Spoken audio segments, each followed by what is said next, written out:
સુરેન્દ્રનગર જિલ્લાના સાયલા પંથકમાં ખેતી કામ દરમિયાન એક કમકમાટીભરી ઘટના સામે આવી છે। સાયલાના ગુંદિયાવડા ગામના એક યુવાન ખેડૂતનું ખેતરમાં કામ કરતી વખતે મશીનમાં લુંગી ફસાઈ જવાને કારણે કરુણ મોત નીપજ્યું છે। પરિવારના એકના એક લાડકવાયા પુત્રના અકાળે અવસાનથી સમગ્ર પંથકમાં અને ગુંદિયાવડા ગામમાં માતમ છવાયો છે।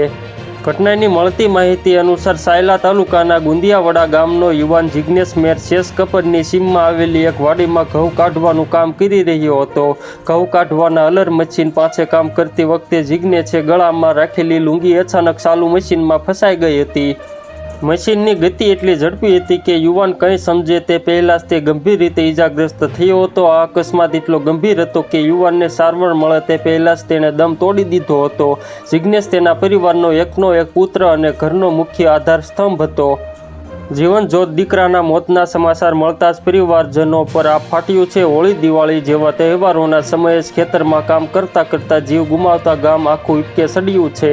ઘટનાની જાણ થતાં સાયલા પોલીસનો કાફલો ઘટના સ્થળે દોડી ગયો હતો। તો મિત્રો, હાલ માટે એટલું જ। ફરી મળીએ નવી અપડેટ અને નવા સમાચાર સાથે। તે પહેલાં ખાસ કરીને વિડીયોને એક લાઇક અને RTV ગુજરાતી ન્યૂઝ યુટ્યુબ ચેનલને ખાસ કરીને સબસ્ક્રાઈબ કરવાનું ભૂલતા નહીં મિત્રો।